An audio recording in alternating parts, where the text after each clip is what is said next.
والصلاة والسلام على رسوله محمد وآله وصحبه أجمعين. أشهد أن لا إله إلا الله وحده لا شريك له وأشهد أن محمدا عبده ورسوله. أما بعد. محترم ومكرم حاضرین مجلس، بزرگان دین و ملت، نوجوان دوستوں اور عزیز بچوں، گزشتہ کئی دروس میں آپ کے سامنے رسول اللہ صلی اللہ علیہ وسلم کے حقوق کے متعلق چند باتیں آپ کے سامنے پیش کی گئی تھی. آج سے انشاءاللہ باقاعدہ طور پر رسول اللہ صلی اللہ علیہ وسلم کی سیرت کے متعلق ہم بیان کرنا شروع کریں گے. رسول اللہ صلی اللہ علیہ وسلم کی ولادت سے لے کر پوری زندگی وفات تک انشاءاللہ جو باقی ایام اس مہینے کے بچے ہیں، ان ایام میں ان اہم واقعات کو سننے اور ان میں ہماری لیے جو نصیحت کی چیزیں ہیں ان سے نصیحت حاصل کرنے کی ہم کوشش کریں گے. رسول اللہ صلی اللہ علیہ وسلم مکہ مکرمہ کے اندر عام الفیل اگر اسے سن عیسوی سے جوڑا جائے تو ایک قول کے مطابق سن 570 اور ایک دوسرے قول کے مطابق سن 571 کو پیدا ہوئی. تاریخ کے بارے میں مورخین کے نزدیک دو قول منقول ہیں. ایک ہے 12 ربیع الاول اور ایک ہے 9 ربیع الاول.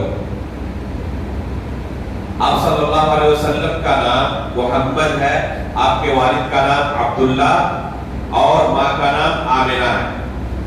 رسول اللہ صلی اللہ علیہ وسلم کا پورا نسب نامہ صحیح بخاری کے اندر جو موجود ہے وہ یہ ہے: محمد بن عبداللہ بن عبد المطلب بن ہاشم بن عبد مناف بن قصی بن کلاب بن مرہ بن کعب بن لوئی بن غالب بن فہر.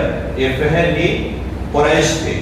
بن مالک بن نضر بن کنانہ بن خزیمہ بن مدرکہ بن الیاس بن مضر بن نزار بن معاذ بن عدنان. عدنان تک یہ اللہ کے رسول کا پورا نسب نامہ صحیح بخاری کے اندر موجود ہے. بعض تاریخ کی کتابوں میں ابراہیم علیہ السلام تک یہ پورا نسب نامہ ملتا ہے، لیکن اس کی کوئی صحیح سند نہیں ملتی. البتہ اس بارے میں تمام مورخین کا اتفاق ہے کہ اللہ کے رسول صلی اللہ علیہ وسلم ابراہیم علیہ السلام کے نسل سے ہیں، اور ابراہیم علیہ السلام کے نسل سے بھی اسماعیل علیہ السلام کے نسل سے ہیں. تو اللہ کے رسول صلی اللہ علیہ وسلم کا یہ نسب نامہ ہے. یہ نسب نامہ آپ اس پر غور کریں تو پائیں گے کہ اللہ کے رسول کا تعلق قریش کے ساتھ ہے. اللہ کے رسول قریش سے تعلق رکھتے ہیں، اور یہ نسب اہل عرب کے درمیان سب سے شریف اور سب سے عالی نسب شمار کیا جاتا تھا. اس لیے اللہ کے رسول صلی اللہ علیہ وسلم ایک حدیث کے اندر بیان فرماتے ہیں، اور یہ حدیث صحیح مسلم کے اندر موجود ہے. اللہ کے رسول فرماتے ہیں: ان اللہ اصطفى کنانہ من ولد اسماعیل واصطفى قریشا من کنانہ واصطفى من قریش بنی ہاشم واصطفانی من بنی ہاشم. یہ صحیح مسلم کی روایت ہے. اللہ کے رسول فرماتے ہیں کہ اللہ رب العالمین نے اسماعیل علیہ السلام کی اولاد میں سے کنانہ کا انتخاب کیا جو سب سے عالی نسب مانے جاتے ہیں، اور کنانہ میں سے بھی اللہ رب العالمین نے قریش کا انتخاب کیا. کنانہ کے جو دوسرے اولاد ہے ان میں سب سے عالی نسب قریش کو مانا جاتا ہے. تو اللہ رب العالمین نے قریش کا انتخاب کیا، اور قریش میں سے بھی بنو ہاشم کا، اور بنو ہاشم میں سے اللہ رب العالمین نے میرا انتخاب کیا ہے. تو اللہ کے رسول صلی اللہ علیہ وسلم بہت عالی نسب تھے.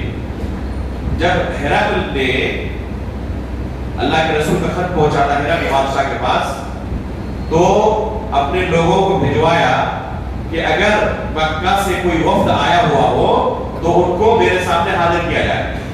ابو سفیان کا قافلہ اس وقت موجود تھا وہاں پر. ابو سفیان اور ان کے قافلے کے لوگوں کو سامنے رکھا اور سوال جواب کرنا شروع کیا. پیچھے ابو سفیان کے پیچھے دوسرے لوگوں کو رکھ دیا کہ اگر کوئی جھوٹ بولے تو آپ فوراً بتا دیں کہ یہ جھوٹ بول رہے ہیں. جو سوالات ہرقل نے ابو سفیان سے کیے تھے ان میں سے ایک سوال یہ تھا کہ وہ کس نسب سے تعلق رکھتے ہیں، ان کا نسب حسب و نسب کیسا ہے. تو ابو سفیان نے یہ اعتراف کیا تھا، یہ گواہی دی تھی کہ وہ بہت عالی نسب ہے، بہت شریف النسب ہے، ایسا نہیں کہ کوئی گئے گزرے ہیں جن کا کوئی پوچھنے والا نہیں ہے. تو اللہ رب العالمین نے رسول اللہ صلی اللہ علیہ وسلم کا انتخاب اس عالی نسب کے اندر، اس شریف اور بہت اونچے خاندان میں کیا تھا. رسول اللہ صلی اللہ علیہ وسلم کی پیدائش کے وقت آپ کے والد اس سے پہلے ہی فوت ہو چکے تھے. یتیم کی حالت میں اللہ کے رسول اس دنیا میں آئے، جس کو اللہ رب العالمین نے قرآن کریم کے اندر سورۃ الضحیٰ کے اندر بیان کیا ہے. الم یجدک یتیما فآویٰ، کہ ہم نے کیا اللہ رب العالمین نے آپ کو یتیم کی حالت میں نہیں پایا اور آپ کو ٹھکانہ دیا. قرآن کریم کے اندر 2 سورتیں ایسی ہیں جن میں اللہ کے رسول صلی اللہ علیہ وسلم کی ابتدائی زندگی اور آخری زندگی کا نقشہ کھینچا گیا ہے. سورۃ الضحیٰ یہ 30ویں پارے کی ایک سورہ ہے. اس سورے کے اندر رسول اللہ صلی اللہ علیہ وسلم کی ابتدائی زندگی کو بیان کیا گیا ہے، اور 30ویں پارے کے اندر ہی ایک دوسری سورہ ہے جس سورے کے اندر رسول اللہ صلی اللہ علیہ وسلم کی آخری زندگی کے بارے میں بیان کیا گیا ہے. وہ کون سی سورہ ہے؟ سورۃ النصر. اذا جاء نصر اللہ والفتح ورأيت الناس يدخلون في دين الله افواجا فسبح بحمد ربك واستغفر انه كان توابا. اس سورے کے اندر رسول اللہ صلی اللہ علیہ وسلم کی وفات کی خبر دی گئی ہے، موت کی خبر دی گئی ہے. یہ سورہ جب نازل ہوئی تو ابوبکر صدیق رضی اللہ تعالیٰ عنہ رونے لگے. لوگوں نے کہا کہ اس سورے کے اندر تو خوشخبری سنائی جا رہی ہے کہ اب لوگ کیا ہوں گے، جوب در جوب، جماعت در جماعت اسلام میں داخل ہوں گے، اور آپ رو رہے ہیں. تو کیا کہا انہوں نے کہ اس میں اللہ کے رسول کی وفات کی خبر دی جا رہی ہے. عبداللہ بن عباس رضی اللہ تعالیٰ عنہ اللہ کے رسول کے ساتھ صرف چند سال تھے اور اللہ کے رسول سے انہوں نے علم حاصل کیا. اللہ کے رسول نے ان کے لیے خاص دعا کی تھی. عبداللہ بن عباس رضی اللہ تعالیٰ عنہ کے لیے اللہم فقہہ فی الدین وعلمہ التأویل، کہ اللہ اس بچے کو دین کی فقاہت عطا کر اور تفسیر قرآن کا علم عطا کر. اللہ کے رسول کی اس دعا کی برکت سے ابن عباس رضی اللہ تعالیٰ عنہ کیا ہے؟ مفسر قرآن ہے، سب سے بڑے مفسر کی صحبت کے، الحبر البحر جن کا لقب ہے. عمر بن خطاب رضی اللہ تعالیٰ عنہ جب خلیفہ ہوئے تو اپنی مجلس میں کبار صحابہ کے ساتھ اس چھوٹے بچے کو بھی رکھتے. حالانکہ ان کے لڑکے عبداللہ بن عمر بھی اسی عمر کے تھے، لیکن اپنے بچے کو نہیں، عبداللہ بن عباس کو. بڑے صحابہ اکرام کی جب میٹنگ ہوتی تب بھی عبداللہ بن عباس کو رکھتے. ایک مرتبہ کسی نے اعتراض کیا کہ اور بھی تو بہت سارے بچے ہیں، ہمارے بھی بچے ہیں، ہم ایسی بڑی مجلسوں میں اپنے بچوں کو نہیں لاتے، تو یہ امیر المؤمنین اس چھوٹے بچے کو ہر جگہ لے کے پھرتے ہیں. تو ایک مرتبہ عمر بن خطاب رضی اللہ تعالیٰ عنہ نے سب کو جواب دینا چاہا تو کیا طریقہ اپنایا؟ سب سے سوال کیا اسی سورہ کو پڑھ کر، اذا جاء نصر اللہ والفتح ورأيت الناس يدخلون في دين الله افواجا، کہ اس سورے سے آپ لوگ کیا سمجھتے ہیں؟ اس سورے کی تفسیر کریں. سب نے بیان کیا جو اس کا ظاہری معنی تھا. عبداللہ بن عباس سے پوچھا کہ بیٹے آپ اس سورہ سے کیا سمجھتے ہیں؟ کہا کہ اس میں اللہ کے رسول کی وفات کی خبر دی گئی ہے، اس میں اللہ کے رسول صلی اللہ علیہ وسلم کی وفات کی خبر دی گئی ہے. یہ کہاں سے انہوں نے سمجھا تھا؟ کیونکہ اللہ کے رسول کے ساتھ زندگی پر جب تک رہے، دیکھا کہ جب بھی اللہ کے رسول کوئی کام ختم کرتے ہیں تو استغفار کے ساتھ ختم کرتے ہیں. نماز ختم ہوئی فوراً استغفر اللہ استغفر اللہ استغفر اللہ. اللہ کے رسول کی پوری زندگی آپ دیکھیں، اکثر و بیشتر آپ یہ پائیں گے کہ کسی کام کو ختم کرتے وقت کس چیز سے ختم کرتے ہیں؟ استغفار کے ساتھ، اللہ رب العالمین کا استغفار کرتے ہیں. اور اس سورے کے اندر اللہ رب العالمین اللہ کے رسول کو کیا کہہ رہے ہیں کہ اللہ کے رسول آپ کے استغفار کا وقت قریب آ چکا ہے، یعنی آپ کی زندگی اب ختم ہے. تو یہ باریک بھی نہیں دوسرے صحابہ کی نظر یہاں تک نہیں پہنچی تھی. جو عبداللہ بن عباس رضی اللہ تعالیٰ عنہ کی نظر پہنچی تھی. تو کہنے کا مقصد یہ ہے کہ اس پارے کے اندر دو صورتیں ایسی ہیں جن میں نبی صلی اللہ علیہ وسلم کی زندگی کو بیان کیا گیا ہے. سورۃ الضحیٰ کے اندر اللہ کے رسول کی ابتدائی زندگی کے ایام کو اور سورۃ النصر کے اندر اللہ کے رسول کی آخری زندگی کے ایام کو بیان کیا گیا ہے. تو اللہ کے رسول صلی اللہ علیہ وسلم یتیمی کی حالت میں اس دنیا میں آئے. اس میں بھی اللہ رب العالمین کی حکمت ہے کہ ایک یتیم شخص بھی حقیقت میں محتاجوں ناداروں کے بارے میں اچھی طرح جان سکتا ہے کہ یتیمی کی زندگی کون سی زندگی ہوتی ہے, غربت اور فقر و فاقہ کی زندگی کون سی زندگی ہوتی ہے. ایک شخص جس نے اپنی زندگی میں کبھی کوئی دکھ اور مصیبت نہ دیکھا ہو تو سن کر کسی چیز کو احساس نہیں کیا سکتا, کسی چیز کو حقیقت میں اپنی زندگی کے اندر تجربہ کر کے جیسا احساس کیا جا سکتا ہے اس طرح سن کر احساس نہیں کیا جا سکتا. تو اللہ رب العالمین کی یہ حکمت ہے کہ اللہ رب العالمین نے یتیمی کی حالت میں آپ کو اس دنیا میں لایا. رسول اللہ صلی اللہ علیہ وسلم کی ابتدائی زندگی جو پوری گزری ہے اکثر و بیشتر یہی پائیں گے آپ کہ دکھوں اور مصیبتوں کے ساتھ گزری ہے. ابتدائی زندگی ہی جیسے ہی اللہ کے رسول اس دنیا میں آئے, شروع والد محترم کی تو وفات ہی ہو چکی تھی.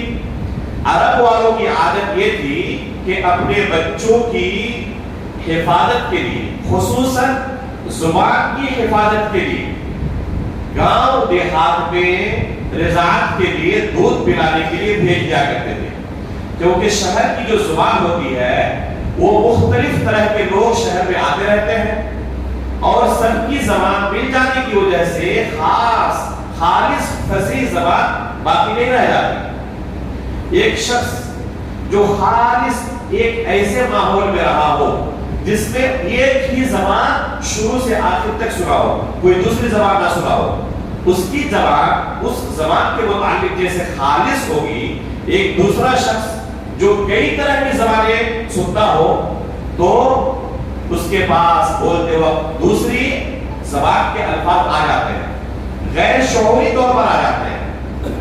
یہ آپ ایک دم نیچرل چیز پائیں گے. آپ دیکھیں آپ کے معاشرے کے وہ بچے جو عصری اسکولوں میں چلے جاتے ہیں, ٹھیک ہے, ان کی اردو دیکھیں کیسی ہے, اور وہ بچے جو مدارس کے اندر پڑھتے ہیں ان کی اردو کیسی ہے.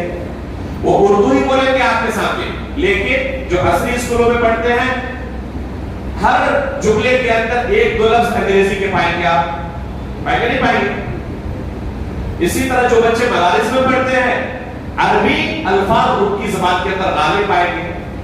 تو یہ فطری چیز ہے. انسان جو کچھ سنتا ہے اس کو اپنے دماغ میں اسٹور کرتے رہتا ہے اور اسی چیز کو کیا کرتا ہے بعد میں ادا کرتا ہے. ایک چھوٹا بچہ جب اس دنیا میں آتا ہے تو تقریباً 2 سال یا 2.5 سال تک وہ بولنے کی پوزیشن میں نہیں ہوتا. بولنے کی طاقت کب آتی ہے؟ تقریباً 2.5 سال کے بعد. وہ بھی ٹوٹے ہوئے الفاظ زبان سے نکلتے ہیں. اس سے پہلے تقریباً 1 سال یا 1.5 سال کی عمر سے وہ چیزوں کو سمجھنا شروع کر دیتے ہیں. ہے یا نہیں؟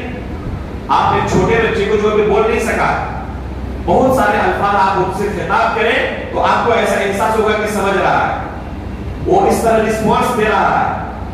تو کیا کرتا ہے اللہ رب العالمین نے یہ دماغ جو تیار کیا ہے نا, اللہ رب العالمین کی خلقت دیکھیں کہ پہلے ایک بچہ 1 سال 1.5 سال تک الفاظ کو اسٹور کرتا ہے اپنے دماغ میں, الفاظ کو اپنے دماغ میں اسٹور کرتا ہے اور پھر 1 سال کے بعد اسی طرح ادا کرنا شروع کرتا ہے جس طریقے سے سنا تھا. اس لیے جو نفسیات کے ماہرین ڈاکٹرز ہیں وہ کہتے ہیں کہ اگر کوئی چھوٹا بچہ جو پرورش پا رہا ہو, 2 سال کی عمر کا ہو, 3 سال کی عمر کا ہو, 4 الگ الگ مادری زبان بولنے والے اگر اس کے آس پاس رہتے ہو, ایک مان لیجیے کہ فرینچ زبان بولنے والا ہے, اس کی مادری زبان فرینچ ہے, ایک کی مادری زبان عربی ہے, ایک کی مادری زبان بنگالی ہے اور ایک کی مادری زبان اردو ہے, ٹھیک ہے, اور یہ بچہ ان 4 الگ الگ زبانوں کے درمیان پرورش پا رہا ہے. اللہ رب العالمین نے اس بچے کو اتنی طاقت دی ہے کہ چاروں زبانوں کو خالص اسی لہجے میں وہ اپنے دماغ میں اسٹور کر سکتا ہے اور بولتے وقت اسی لہجے میں بول سکتا ہے. یہ اللہ رب العالمین نے طاقت دی ہے. عرب والے کیا کرتے تھے کہ اپنی زبان کے متعلق بہت حساس تھے, بہت زیادہ حساس تھے. اس وجہ سے اپنے چھوٹے بچوں کو یہ جو دماغ میں اسٹور کرنے کا زمانہ ہے الفاظ کو بھیج دیتے تھے گاؤں اور دیہات میں کہ وہاں کی خالص عربی زبان جو ہے اس کو وہاں وہ اپنے ذہن میں اسٹور کر لے. پھر جب بولنا وہ شروع کرے گا تو چونکہ اس کے ذہن کے اندر اصل زبان آ گئی ہے تو بعد میں اس کی زبان بگڑے گی نہیں. اس مقصد سے یہ عادت تھی. اللہ کے رسول صلی اللہ علیہ وسلم کو بھی بچپنے کی عمر میں ہی, دودھ پینے کی عمر میں ہی بھیج دیا گیا. کہاں؟ طائف کے علاقے میں, جو بنو سعد کا علاقہ ہے. طائف سے آگے بڑھ کر جو حجاج جاتے ہیں عمرہ کرنے کے لیے, حج کرنے کے لیے, تو اکثر و بیشتر وہ قبیلہ بنو سعد کی زیارت بھی کرتے ہیں. الحمدللہ میں نے بھی آخر زمانے میں جا کر اس علاقے کو دیکھا. پڑھنے کے زمانے میں فرصت نہیں ملی, ایک دم تقریباً 12-13 سال گزارنے کے بعد کچھ دیکھ بھی لیں تو اس علاقے کو دیکھا. ایک مرتبہ یا 2 مرتبہ جانا ہوا. بہت اونچائی پر ہے یہ علاقہ, بہت ہی اونچائی پر. یہ بنو سعد کا علاقہ ہے. حلیمہ سعدیہ اسی علاقے سے تعلق رکھتی ہے, اسی وجہ سے ان کو سعدیہ کہا جاتا ہے, بنو سعد کی طرف نسبت کرتے ہوئے. تو اس علاقے کی خواتین کیا کرتی تھی, اپنی روزی روٹی مکہ کے ان بچوں کی پرورش کر کے چلاتی تھی, یہی سے رزق حاصل کرتی تھی. پورا وفد گیا تھا جن میں حلیمہ سعدیہ کا بھی وفد تھا اور یہ ان کے شوہر موجود تھے. ان کے پاس جو گدھی تھی جس پر سوار ہو کر گئے تھے, اور یہ زمانہ جو تھا یہ بنو سعد کے اندر قحط سالی کا زمانہ تھا. بنو سعد کے اندر قحط سالی کا زمانہ تھا.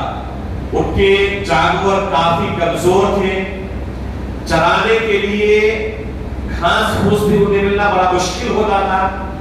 خصوصاً حلیمہ سعدیہ کے پاس جو گدھی تھی جس پر سوار ہو کر گئے تھے انتہائی لاغر اور کمزور گدھی تھی. یہاں تک کہ قافلے کے دوسرے لوگ اکتا گئے کہ آپ کو ساتھ لینے کی وجہ سے ہمیں بہت زیادہ لیٹ ہو رہا ہے. بہرحال یہ مکہ پہنچے پورا قافلہ, اور سب نے اپنے اپنے بچوں کو لے لیا جن کو دودھ پلا کر روزی کما سکتی تھی.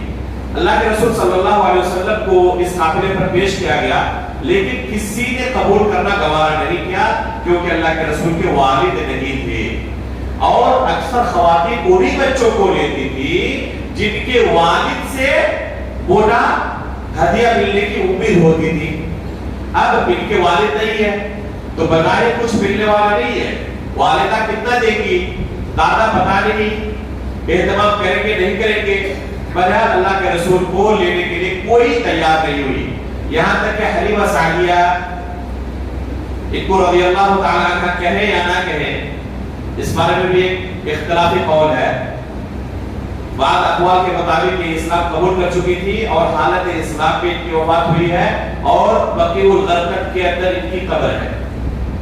اور دوسرے اقوال کے مطابق حالت کفر میں بھی ان کی وفات ہوئی تھی. اللہ اعلم بالصواب. بظاہر اکثر و بیشتر مورخین اور علماء کے قول کے مطابق یہی ہے مستدر کہ اسلام قبول کر چکی تھی.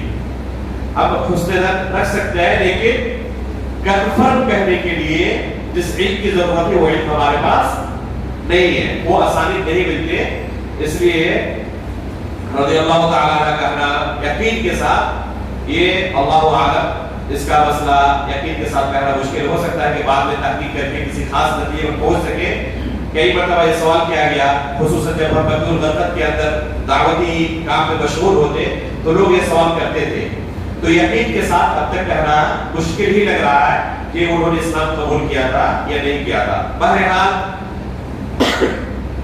جب کوئی بچہ نہیں ملا تو محمد صلی اللہ علیہ وسلم کو انہوں نے قبول کیا کہ خالی ہاتھ واپس جانے سے بہتر ہے کہ کچھ مل جائے. اس طرح رسول اللہ صلی اللہ علیہ وسلم کو بادل ناخواستہ انہوں نے قبول کیا, خواہش کے ساتھ نہیں, بادل ناخواستہ قبول کیا. واپسی کے وقت ہی ان کو عجیب و غریب احساس ہوا کہ اس بچے کی کوئی خصوصی برکت ہے. وہی گدھی جو مکہ پہنچتے وقت سب سے کمزور تھی اب سب سے آگے رہنے لگی. عجیب و غریب طاقت آ گئی. مکہ بنو سعد پہنچنے کے بعد ان کے جو اور حلیمہ سعدیہ کا ایک اور بیٹا تھا, اس وقت ایک اور بیٹا تھا جو دودھ پی رہا تھا. ان کے پیستان میں دودھ بھی صحیح سے نہیں آتا تھا, بچہ رات بھر روتے رہتا تھا. جب اللہ کے رسول کو لیا دودھ پلانے کے لیے تو عجیب و غریب طریقے سے دودھ آنا شروع ہوا. اللہ رب العالمین نے ایسی برکت دی کہ دونوں بیٹے محمد رسول اللہ بھی اور ان کا جو اپنا بیٹا تھا دونوں سیراب ہو کر دودھ پیتے اور کوئی پریشانی نہیں ہوئی. جو گھر کے اندر اونٹنی تھی اس اونٹنی میں بھی کبھی دودھ کا ایک قطرہ نہیں محسوس ہوتا تھا. قحط سالی کی وجہ سے کھانا صحیح سے نہیں ملتا اور اس طرح دودھ نہیں آتا تھا. اللہ کے رسول کے بنو سعد پہنچنے کے بعد اس اونٹنی کے اندر بھی عجیب و غریب طریقے سے دودھ آنا شروع ہو گیا. جس جگہ پر یہ اپنے مویشیوں کو لے جاتے, اپنی بکریوں کو اونٹنیوں کو لے جاتے چرانے کے لیے, ان کے جو جانور ہوتے وہ ایک دم شکم سیر ہو کر واپس آتے اور دوسرے جو بنو سعد کے جانور تھے ان کو کھانے کے لیے لالے پڑ جاتے تھے. تو اس گھر کے اندر عجیب و غریب برکتیں نازل ہونی شروع ہو گئی. یہاں تک اللہ کے رسول صلی اللہ علیہ وسلم فرماتے ہیں کہ میری والدہ جب حمل سے تھی, میری والدہ کے پیٹ میں تھا, میری والدہ حمل سے تھی تو ان کے پیٹ سے ایک روشنی نکلی جس نے فارس اور روم کے آتش کدوں کو روشن کر دیا, ملک شام اور اس علاقے کے آتش کدوں کو روشن کر دیا. تو یہ کچھ علامتیں ایسی تھی جو ابتدائی زمانے سے ہی ظاہر ہونی شروع ہو چکی تھی کہ یہ بچہ عام بچوں کی طرح نہیں ہے, خاص بچہ ہے. ان کے ساتھ مستقبل میں کچھ عجیب و غریب ہونے والا. یہ علامتیں نبوت کی ایک دم ابتدائی زمانے سے اللہ کے رسول کے ساتھ ظاہر ہونے شروع ہو چکی تھی. 2 سال کا عرصہ اللہ کے رسول صلی اللہ علیہ وسلم جو رضاعت کا عرصہ ہے, رضاعت کی مدت ہے, بنو سعد میں گزارے.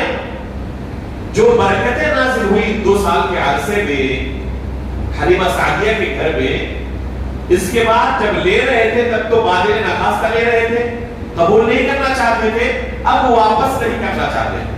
جب برکتیں نازل ہونی شروع ہوئی کہ ہمیں اوپر سے ان کے والد اور والدین کی طرف سے کچھ نہیں چاہیے, جو برکتیں اللہ تعالیٰ کی طرف سے اس گھر میں نازل ہو رہی ہے یہ بچہ یہی رہے اور برکتوں کا نزول ہوتا رہے. بہرحال وعدہ تھا کہ جیسے مدت رضاعت ختم ہوگی ہم آپ کے بچے کو واپس کر دیں گے. وعدے کے مطابق گئے, لیکن انہوں نے درخواست رکھی کہ اگر آپ اجازت دیں تو اس بچے کو ہم اور کچھ دن رکھنا چاہتے ہیں اپنے یہاں تاکہ یہ بچہ اچھی طرح اور مضبوط ہو جائے, اس علاقے کی زبان سیکھ جائے اور مکے کی جو بیماریاں ہیں ان بیماریوں سے محفوظ رہے. بہرحال یہ اپنی دلیلوں سے کسی طرح کامیاب ہو گئی آمنہ اور عبد المطلب کو قانع کرنے پر, راضی کرنے پر, اور دوبارہ انہیں محمد رسول اللہ صلی اللہ علیہ وسلم کو دے دیا گیا. یہ خوشی خوشی دوبارہ بنو سعد نے رسول اللہ صلی اللہ علیہ وسلم کو واپس لے آئے. ابھی اللہ کے رسول کی عمر بعض روایت کے مطابق 4 سال, بعض روایت کے مطابق 5 سال کی ہوئی تھی کہ ایک عجیب و غریب واقعہ پیش آیا, اور یہ واقعہ صحیح سند سے صحیح مسلم کے اندر موجود ہے. لیکن صحیح مسلم کے اندر جو الفاظ ہیں وہ بہت مختصر ہیں, بہت تفصیل کے ساتھ نہیں ہے. تفصیل کے ساتھ تاریخ کی کتابوں میں یہ واقعہ موجود ہے, لیکن یہ واقعہ سچ ہے, اس میں ذرہ برابر شک نہیں, کیونکہ صحیح مسلم کے اندر یہ واقعہ موجود ہے ایک دم بالکل صحیح سند سے. یہ واقعہ کیا ہے؟ اللہ کے رسول صلی اللہ علیہ وسلم کے سینے کو چاک کرنے کا واقعہ, شق صدر کا واقعہ. ایک دن اللہ کے رسول صلی اللہ علیہ وسلم حلیمہ سعدیہ کے بیٹوں کے ساتھ اور دوسرے بچوں کے ساتھ کھیل رہے تھے. جبریل علیہ السلام آئے. انس رضی اللہ تعالیٰ عنہ اس حدیث کے راوی ہے, فرماتے ہیں کہ جبریل علیہ السلام آئے اور رسول اللہ صلی اللہ علیہ وسلم کو لے گئے اور وہاں پر اللہ کے رسول کا سینہ چاک کیا. جیسے آپریشن کرتے ہیں نا, یہ آج کے زمانے میں ترقی ٹیکنالوجی ہوئی ہے, اس زمانے میں ایسی ترقی اور ٹیکنالوجی تھی نہیں. لیکن اللہ کے رسول کے ساتھ کچھ ایسے واقعات اس زمانے میں پیش ہو چکے ہیں جو آج کی ٹیکنالوجی میں فیل ہے اس کے سامنے. آج کی جدید ٹیکنالوجی اس کا مقابلہ نہیں کر سکتی. جیسے کہ معراج کا واقعہ میں نے بیان کیا تھا. آج کی جدید ٹیکنالوجی کیا یہ کامیاب ہو سکتی ہے کہ اس آسمان کو سراغ کر کے دوسرے آسمان تک پہنچے؟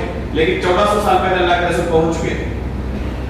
تو اسی طرح کا ایک واقعہ ہے شق صدر کا واقعہ. سینے کو چاک کیا, ایک سونے کے تشت میں اس سینے کو رکھا اور زمزم سے اس کو دھویا.